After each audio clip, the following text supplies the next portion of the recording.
بسم الله الرحمن الرحيم الحمد لله رب العالمين والعاقبة للمتقين والصلاة والسلام على سيد الأنبياء والمرسلين وعلى آله وصحبه ومن تبعهم بإحسان إلى يوم الدين أما بعد قال الله سبحانه وتعالى في القرآن الكريم والفرقان الحميد بسم الله الرحمن الرحيم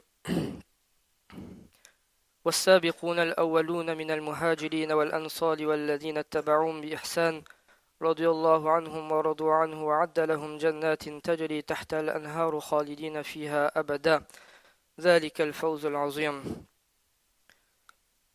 صدق الله العظيم وصدق رسول النبي الكريم ونحن على ذلك لمن الشاهدين والشاكرين والحمد لله رب العالمين سبحانك لا علم لنا إلا ما علمتنا إنك أنت العليم الحكيم رب اشرح لي صدري ويسر لي أمري واحلل عقدة من لساني يفقهوا قولي.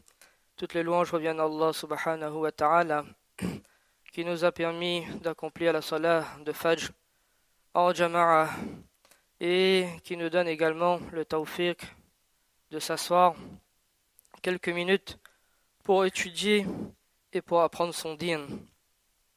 Comme à chaque vacances scolaires depuis quelques années maintenant, il m'a été demandé de présenter donc devant vous l'étude de quelques ahadiths du prophète sallallahu alayhi wa sallam. Et nous allons essayer donc durant ces quelques jours d'étudier la vie d'un des plus illustres sahaba, Sayyidina Abu Bakr as-Siddiq radiyallahu anhu, l'ami fidèle du prophète sallallahu alayhi wa sallam. Il est difficile de parler de la vie d'un personnage aussi important en quelques jours, d'autant plus lorsqu'il s'agit d'un des plus nobles compagnons du prophète sallallahu alayhi wa sallam. Mais le but ici est de retracer les qualités les plus marquantes de sa vie afin de nous encourager, de nous inciter ou encore d'imprégner en nous les sifat, les qualités de ces nobles personnes. En vérité, c'est à travers les récits des pieux personnages de l'islam que notre iman se fortifie, que nos cœurs se raffermissent et que le désir à accomplir des bonnes actions survienne. Mais avant d'entamer les vertus, les fazilat de Abu Bakr radiyallahu anhu, il est important tout d'abord de comprendre les vertus des sahaba ikram radiyallahu anhum. Imam Tirmizi rahmatullah alayhi dans son sunan ainsi que d'autres muhaddisines tels que Imam Bukhari rahmatullah alayhi ont emmené un chapitre dans leurs ouvrages qu'ils ont intitulé Abwab al-Manaqib. Manaqib, c'est le pluriel de manqabatun, qui signifie les mérites, les vertus, les qualités ou encore le privilège d'une personne auprès d'Allah subhanahu wa ta'ala. Et Imam Tirmizi rahmatullah alayhi, il débute donc son chapitre Abwab al-Manaqib en évoquant les vertus de Rasulullah sallallahu alayhi wa sallam, car le prophète sallallahu alayhi wa sallam est incontestablement le meilleur des créatures. Et juste après les vertus du prophète sallallahu alayhi wa sallam, alors Imam Tirmizi rahmatullah alayhi, il emmène un autre chapitre qu'il a intitulé cette fois-ci Babu Fadaili Abi Bakr as-Siddiq radiyallahu anhu, les vertus de Abu Bakr as-Siddiq radiyallahu anhu, pour montrer qu'après le prophète sallallahu alayhi wa sallam et bien sûr après les Anbiya ikram, les Anbiya alayhi salam, alors le meilleur des hommes est Abu Bakr radiyallahu anhu. Cependant, Imam Bukhari rahmatullah alayhi, lui, il a privilégié d'abord d'emmener après les vertus sur le prophète sallallahu alayhi wa sallam, il a emmené d'abord les vertus sur les sahaba ikram de façon générale. Pourquoi? Pour montrer ici que les muhaddisines, les savants, sont unanimes qu'après les anbiya alayhi salam, alors les meilleures personnes sont les sahaba. Et cela fait partie du aqidah du croyant également, de croire en la véracité des sahaba radiyallahu anhum, comme il est mentionné dans les ouvrages de aqidah as-sahabatu kulluhum adul, que tous les compagnons sont justes, sont honnêtes et sont bons. Allah subhanahu wa ta'ala dans le Coran, et notamment dans le verset qu'on a lu en introduction, il a certifié le maqam, le degré, le adala, la véracité, le qabouliya, l'acceptation des sahaba ikram lorsqu'il dit radiyallahu anhum wa radu'an. Radiyallahu anhum wa radu'an, qu'Allah subhanahu wa ta'ala les a agréés. Allah, il est satisfait d'eux et ils sont satisfaits de lui également. Ulaika hizbullah, ceux-là sont le parti, le groupe, le clan d'Allah subhanahu wa ta'ala. Ala inna hizballahi humul muflihun. Le rida donc, radiyallahu anhum, le rida, avoir la satisfaction d'Allah subhanahu wa ta'ala, c'est le plus grand cadeau qu'une personne peut recevoir sur terre. Et les sahaba radiyallahu anhum sont les seuls qui ont eu ce privilège. Dans la sourate Al-Hashr, Allah subhanahu wa ta'ala dit en vantant les sacrifices des muhajirin lorsqu'ils ont quitté Makkatul Mukarrama pour émigrer à Madina Munawwara, للفقراء المهاجرين الذين أخرجوا من ديارهم وأموالهم. Ensuite Allah subhanahu wa ta'ala encore une fois il dit Ulaika humus sadiqun. Ulaika humus sadiqun, ceux-là sont les véridiques. C'est-à-dire qu'Allah subhanahu wa ta'ala à nouveau atteste leur sincérité, leur véracité dans ces versets. Dans un autre verset, on pourra citer énormément de versets. Allah subhanahu wa ta'ala dit وَلَكِنَّ اللَّهَ حَبَّبَ إِلَيْكُمُ الْإِيمَانَ وَزَيَّنَهُ فِي قُلُوبِكُمْ. Ensuite Allah subhanahu wa ta'ala dit أُولَٰئِكَ هُمُ الرَّاشِدُونَ, que ceux-là sont les bien guidés. Allah subhanahu wa ta'ala il atteste à nouveau que chacun de ses compagnons est une source de guidée. Imam Bukhari rahmatullah alayhi, donc dans ce chapitre concernant les vertus des sahaba ikram, il emmène plusieurs hadiths pour montrer leurs vertus et dont certains sont lus chaque vendredi dans le second khutbah. Parmi eux, le prophète sallallahu alayhi wa sallam a dit خير أمتي قرني ثم الذين يلونهم ثم الذين يلونهم. خير أمتي قرني, que la meilleure des communautés. Dans une autre version, خير الناس, que le meilleur des gens sont ceux de mon époque, de ma génération. Puis, c'est-à-dire donc les sahaba radiyallahu anhum. Puis ceux qui viendront après, c'est-à-dire les tabi'in et les tabi'in.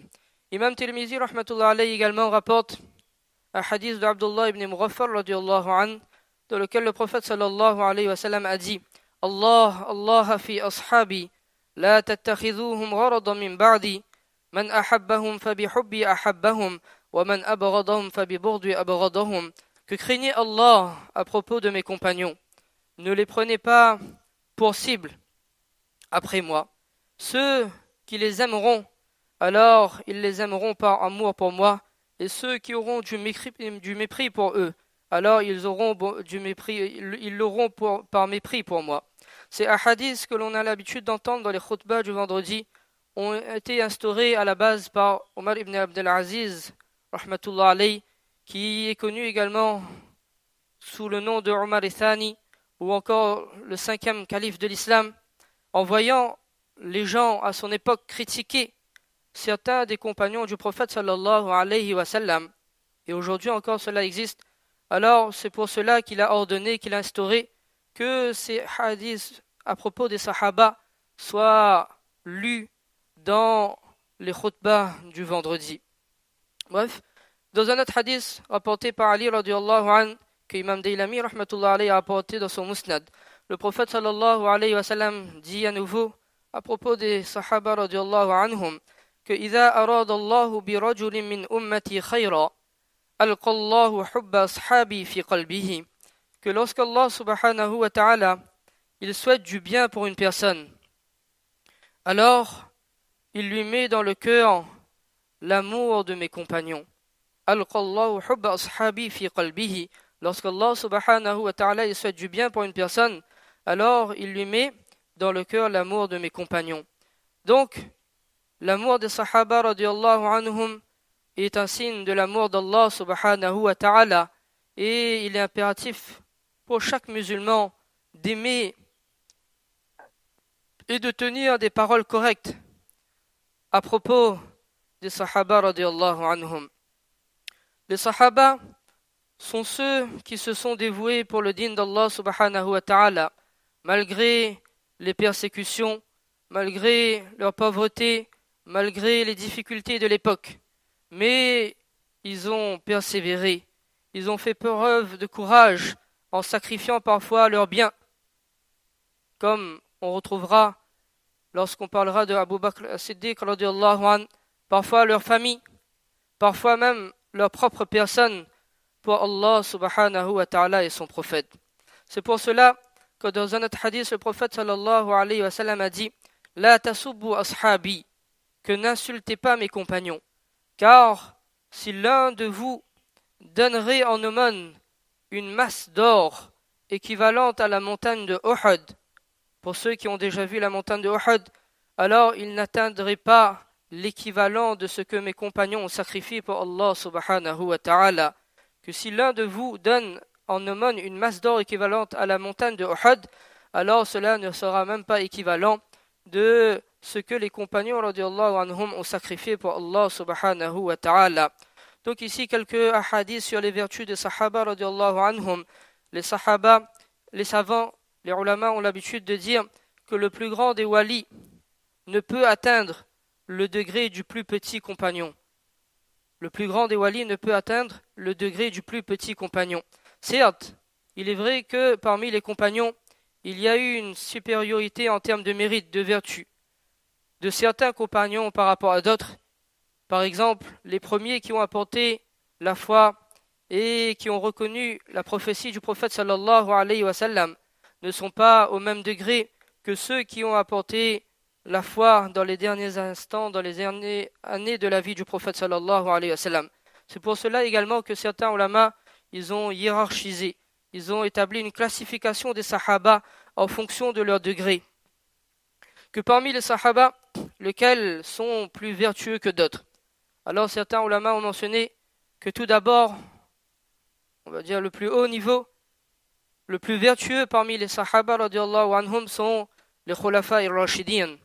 Abu Bakr Siddiq radiyallahu anhu, Omar ibn al-Khattab radiyallahu anhu, Othman ibn Affan radiyallahu anhu et Ali ibn Abi Talib radiyallahu anhu.